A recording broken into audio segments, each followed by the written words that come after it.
Alors aujourd'hui, je voulais justement qu'on parle de ce qu'on est en train de vivre actuellement dans la société française, dans le monde également.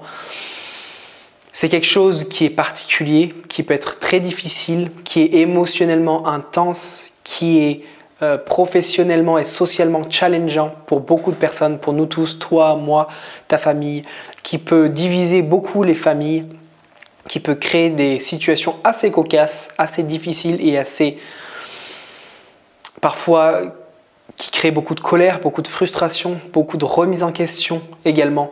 Donc c'est un moment extrêmement intense, c'est un moment parfaitement valide en termes de difficultés.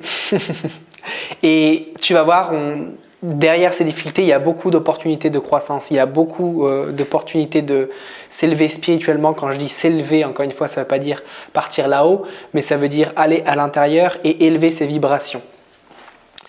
La première chose que je voudrais justement te dire, c'est que dans cette crise actuelle, dans cette situation actuelle, la première chose qui est nécessaire et dans laquelle tu peux participer, c'est être dans ton plein pouvoir.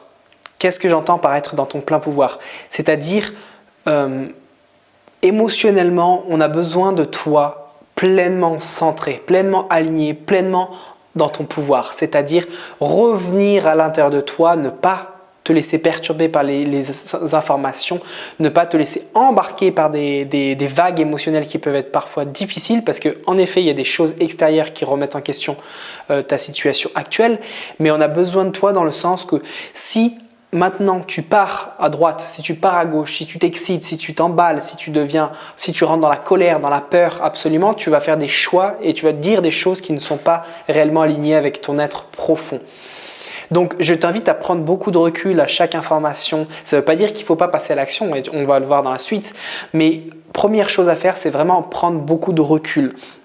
Donc, ça va être justement aller prendre le soleil. Tu sais que maintenant, c'est l'été. Si tu as la chance d'avoir le soleil, va prendre le soleil. Le soleil, ça va te recharger, ça va te calmer, ça va t'énergiser, va te baigner, va dans l'eau. Prends de l'eau, reste longtemps dans l'eau pour faire circuler les émotions. Tu sais que l'eau représente les émotions au niveau symbolique. Donc, va dans l'eau et va essayer de purger un petit peu tout ce qui t'est arrivé comme information extérieure. Fais de la méditation, fais du yoga, utilise des techniques de respiration. Donc, toutes ces choses-là, d'ailleurs, pour les personnes qui veulent méditer, tous les vendredis sur mon groupe Facebook, on fait ça, c'est gratuit. Donc, rejoins-nous justement pour la méditation hebdomadaire. Je te mettrai le lien dans la description. Mais encore une fois, la meilleure chose que tu puisses faire, la meilleure participation, c'est être toi-même. Et comment tu peux être toi-même? C'est justement en te rechargeant énergétiquement, en te rechargeant, en te reboostant. Parce que si toi, grande lumière, tu deviens une petite lumière, et cette petite lumière ne va pas pouvoir irradier cette grande lumière à tous. Donc on a besoin que tu sois une grande lumière. On a besoin que tu sois une personne vibrante et qui apporte des belles choses aux personnes. Ça ne veut pas dire être constamment positif et que les oiseaux chantent, c'est pas ça forcément, mais c'est être dans ton énergie incarné, bien incarné, centré, aligné, ancré, connecté avec une force plus grande et ensuite le disséminer. Tu peux aussi aller dans la nature. La nature va te requinquer, va te connecter justement à des énergies beaucoup plus profondes de toi-même. Ça va te poser. Ça va te calmer. Parfois, quand le mental il fuse, il faut que je parte, il faut que je fasse ci, il faut que je fasse ça avec la situation actuelle, mais ça va pas. Ta tête, elle part à droite, à gauche. Donc, la nature va te permettre de te ramener sur le moment présent, de te ramener ici et maintenant. Il y a une autre chose que tu peux faire aussi, c'est de t'exprimer, de sortir les choses que tu ressens à l'intérieur de toi. C'est d'aller voir les émotions que toutes ces choses extérieures sont en train d'activer en toi. Donc, commence à accueillir ces émotions, commence à accepter ces émotions et te questionner pourquoi je me sens comme ça. Au-delà de ce qui se passe, qu'est-ce que ça questionne en moi? Donc, je t'invite à faire toutes ces choses-là pour, en premier lieu, prendre vraiment soin de toi, te régénérer, ne pas perdre ton énergie dans des choses futiles, te recharger un maximum. Et je sais que c'est difficile dans des situations actuelles, je sais que c'est difficile, on a tendance à facilement s'embarquer sur ce chemin-là, mais j'ai confiance en toi, tu peux y arriver, on va y arriver tous ensemble. On va se recentrer individuellement et on va y arriver collectivement. Ensuite, la deuxième chose que je voulais aborder avec toi, justement, c'est dans cette situation actuelle, c'est te questionner sur tes valeurs. Quelles sont tes valeurs? Qu'est-ce que tu veux incarner dans ta vie, quelle est la chose que tu veux faire et que tu veux représenter justement dans ta vie. Et ces valeurs-là vont t'amener naturellement à des prises de décision. Ces prises de décision sont parfois très difficiles à prendre, surtout quand notre façon de vivre est remise en question, nos habitudes sont remises en question, les liens que l'on peut en avoir, la routine qui peut être remise en question. Je parle notamment d'éventuels départs à l'étranger, départs de la France, changement de vie, migration dans d'autres pays. Ça peut être aussi un départ, changement de travail, un arrêt de travail également, une grosse remise en question. Je t'invite aussi pendant cet été à éventuellement t'arrêter, te poser les bonnes questions pour essayer de voir quelles sont tes valeurs, quelle est la vie que tu veux voir pour toi. Est-ce que tu acceptes aussi la direction que prend justement l'État actuellement, les décisions qui sont prises, est-ce que ça correspond à ce qui vibre à l'intérieur de toi?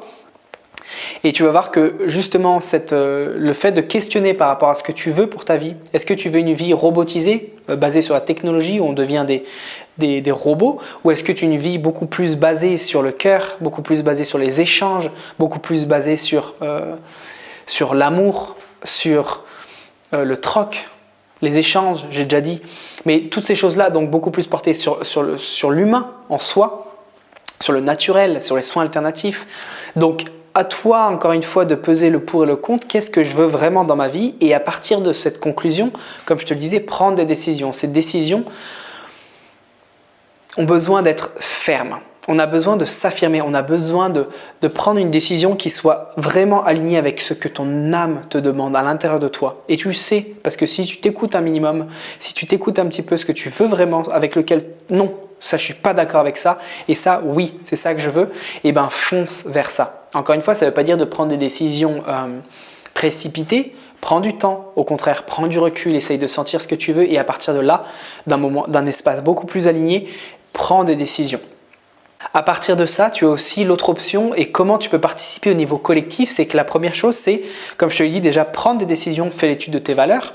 Ensuite, ton non-consentement par rapport à ce que tu vis actuellement, c'est déjà la première chose que tu peux faire collectivement. C'est-à-dire de refuser, de dire non, je ne suis pas d'accord avec ce qui se passe. Et ben c'est déjà une aide que tu peux faire au collectif pour ne pas continuer justement cette roue un petit peu de consentement et de choses pour te diriger vers là où tu ne veux pas aller. Si toi tu refuses, si toi tu dis non concrètement, eh ben, tu vas aider le collectif justement à aussi s'affirmer. Donc dans ton affirmation, ça va t'aider justement à participer au collectif, au plus grand, au macrocosme. La deuxième chose que tu peux faire, c'est aussi apporter une aide émotionnelle aux personnes qui en ont besoin. Donc tu vois qu'il y a beaucoup de personnes autour de nous qui sont émotionnellement extrêmement déstabilisées et c'est normal. Encore une fois, c'est valide, les émotions, c'est pas quelque chose de mal ou de mauvais, c'est normal.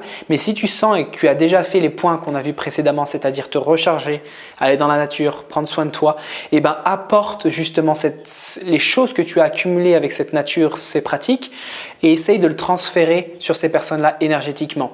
Donc, essaye de les apaiser, de les calmer, de leur apporter ta douceur, de leur apporter ton écoute, parce que ces personnes-là vont avoir besoin d'être écoutées et d'exprimer leurs émotions. Donc, si tu peux apporter cette aide émotionnelle, yes. Attention, encore une fois, de ne pas te laisser emporter par ce flux-là et de toi t'oublier. On a besoin que tu te remplisses toi en premier. Donc, remplis-toi en premier et après, écoute les autres et aide les autres. Pas l'inverse. Donne-toi toujours l'oxygène à toi et après, tu donnes à l'autre. L'autre chose que tu peux faire aussi pour le collectif, c'est partager des informations de qualité. Donc encore une fois, il y a énormément d'informations qui circulent autour de nous, mais je t'invite à aller voir les bonnes informations que tu estimes qui sont bonnes et qui sont réelles, qui sont vraies, et les transmettre. Encore une fois, ça ne veut pas dire balancer toutes les infos à droite, à gauche sur le conspirationnisme et sur toutes ces choses-là, des choses qui ne sont pas fondées, mais essaye d'aller voir des personnes qui sont accréditées pour parler sur certains sujets et essaye de les partager parce qu'il y a énormément de choses. D'ailleurs, je te mettrai dans la description pas mal de sources. Tu pourras aller voir, tu pourras t'en faire référer et si tu penses que ces références ou si ces liens sont intéressants, les partager également aux autres. Donc ça, c'est toutes les choses que tu peux faire pour le collectif. Ensuite, il y a un autre point que je voulais pointer avant de terminer cette vidéo, c'est on est dans une phase un petit peu de transition, transitoire. Donc, il y a l'ancien monde et le nouveau monde. Encore une fois, il faut comprendre que l'ancien et le nouveau, c'est simplement une question de valeur et d'action vis-à-vis de ces valeurs. Donc, qu'est-ce que représente l'ancien monde? L'ancien monde, c'est quoi? C'est un monde consumériste, basé sur le matérialisme, basé sur la compétition, le toujours plus, le progresser toujours plus, une consommation et une production infinie. Donc encore une fois, je te l'ai déjà dit, basé sur la compétition, sur la comparaison aux autres, sur les réseaux sociaux, sur l'image que tu renvoies aux autres. Donc beaucoup sur les apparences. Toutes ces choses-là représentent l'ancien monde. Donc le toujours plus, avoir une entreprise qui crée toujours plus d'argent. Donc encore une fois, je t'invite toi-même individuellement à te questionner, à te poser des questions par rapport à comment tu vis cette vie actuellement. La surconsommation à tous les niveaux, la technologie également, beaucoup de technologie, toujours plus de technologie. Et moi, encore une fois, c'est mon point faible à ce niveau-là. Je sais que j'ai beaucoup de mal, je passe beaucoup trop de temps sur les réseaux et aussi sur YouTube par exemple. Je sais que je passe beaucoup de temps, donc ma partie à améliorer, c'est à ce niveau-là, tu vois. Donc, tout ce qui ça représente un petit peu l'ancien monde, donc toutes les valeurs de l'ancien monde, je t'invite à arrêter de nourrir ce système-là et de le mettre ailleurs.